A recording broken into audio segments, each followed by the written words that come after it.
Bismillahirrahmanirrahim. Assalamualaikum warahmatullahi wabarakatuh. Bagaimana kabarnya anak soleh dan soleha?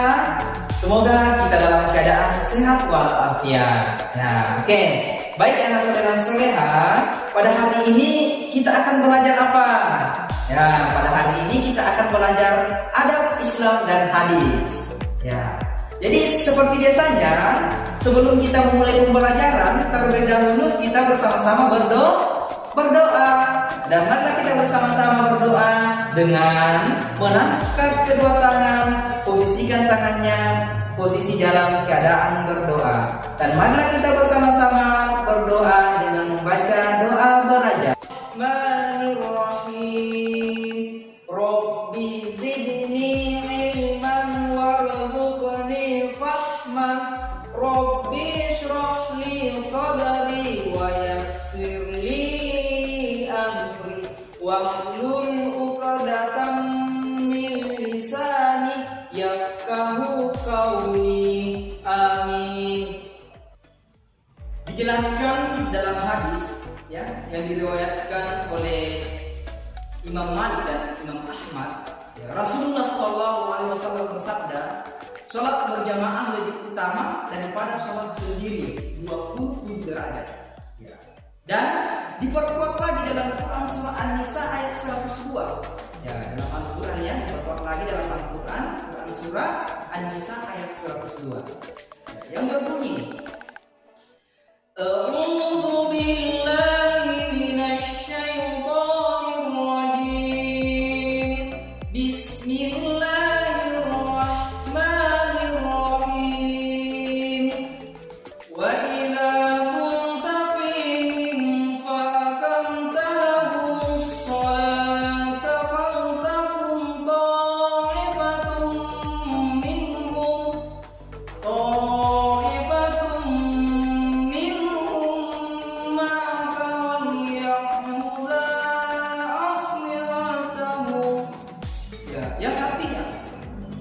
dan apabila kamu berada di tengah-tengah mereka, sahabatku, lalu kamu hendak mendirikan salat bersama mereka, maka hendaklah segolongan dari mereka berdiri salat bersertamu dan menyandang senjata. Nah, itu dijelaskan dalam Quran surah An-Nisa ayat 102. Berarti di dalam Al-Quran memang betul-betul kita ini dituntut untuk melaksanakan sholat berjamaah. Nah, maka dari itu, maka kita bersama-sama mempelajari bagaimana caranya sholat berjamaah dan adab-adab dalam sholat berjamaah. Oke, baik anak soleh dan soleha, silakan dengar penjelasan dari Ustaz terkait dengan adab-adab sholat berjamaah. Hari ini kita akan belajar adab sholat berjamaah. Ya, jadi di dalam Islam kita itu diajarkan adab sholat berjamaah. Masya Allah, luar biasanya ada agama Islam ya. Ya, jadi apakah itu adab sholat berjamaah? Yang pertama, sholat berjamaah minimal 2 orang. Jadi ingat, sholat berjamaah itu minimal. Nah, kata minimal itu adalah paling kurang ya, paling kurang 2 orang. Dan dijelaskan dalam hadis riwayat Ibnu Majah bahwa sholat berjamaah minimal 2 orang. Nah, jadi ingat, sholat berjamaah itu minimal 2 orang. Kalau 1 orang berarti itu adalah sholat sendiri. Ya, jadi kalau misalkan sholat berjamaah itu lebih dari 2 orang, bisa 3 orang sampai seterusnya. Ya, oke, bisa 10 orang.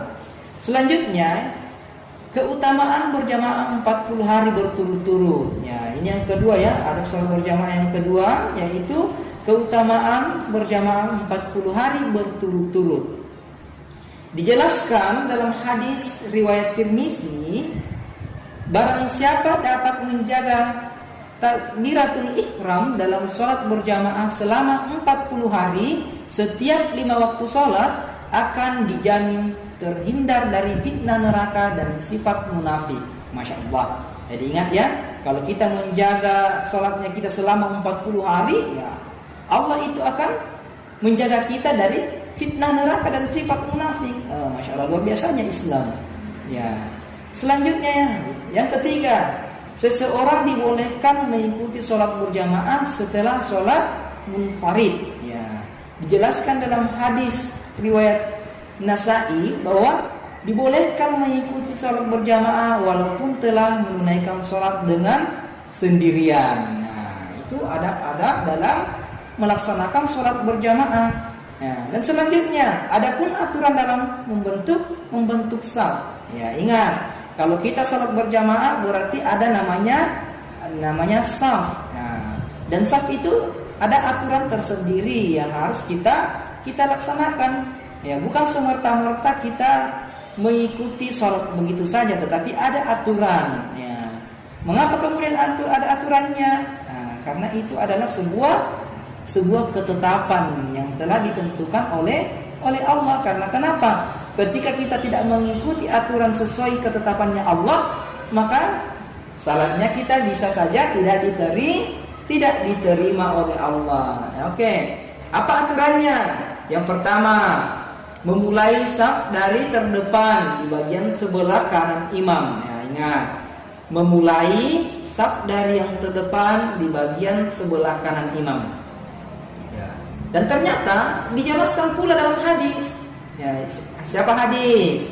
Itu hadisnya Ibnu Majah. Ya. Allah dan para malaikatnya membacakan salawat untuk mereka yang berdiri di saf awal dalam sholat dan bagi mereka yang berbaris di sebelah kanan imam. Sedangkan yang berdiri di sebelah kiri imam akan mendapat 2 ganjaran. Dan Rasulullah memohonkan ampunan bagi orang yang di saf terdepan 3 kali dan yang di saf kedua sekali. Masya Allah.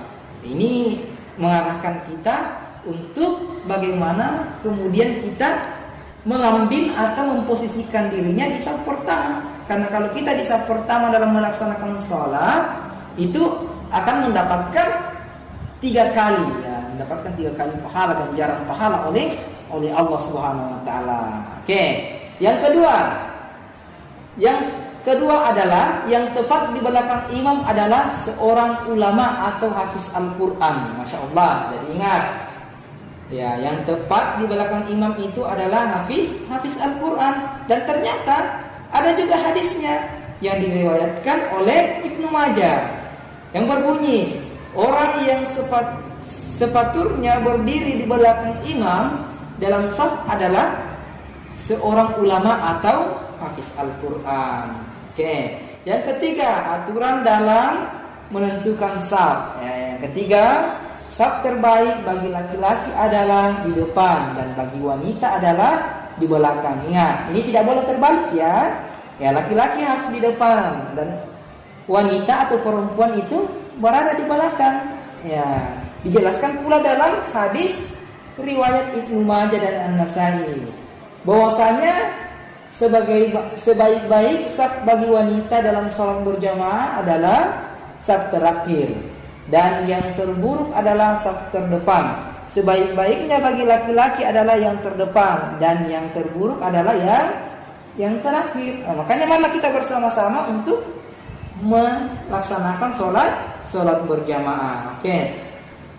Yang keempat, saf harus lurus dan rapat. Ya, bahu menempel bahu dan kaki menempel kaki. Ya, harus dirapatkan karena kalau tidak rapat ya syaitan itu akan melalui sela-sela safnya kita. Yang kelima, saf tidak terpotong oleh tiang masjid. Ya, saf tidak terpotong oleh tiang masjid. Ya, dijelaskan dalam hadis riwayat Ibnu Majah, janganlah membuat saf di antara tiang masjid yang memutuskan saf. Nah, itu dijelaskan dalam hadis riwayat Ibnu Majah ya. Ya, baik anak soleh dan soleha, itulah tadi pembelajaran kita terkait dengan adab sholat berjamaah. Ya, jadi Ustaz mengingatkan kembali kepada anda bahwa marilah kita bersama-sama mengaplikasikan, melaksanakan adab sholat berjamaah. Ya, karena itu adalah sebuah kewajiban kita sebagai umat muslim. Nah, dan harapannya Ustaz, bagaimana kemudian anak-anak itu bisa mengaplikasikan dan menjadi anak yang soleh dan dan soleha. Oke, baik, saya rasa cukup sekian untuk pertemuan kali ini.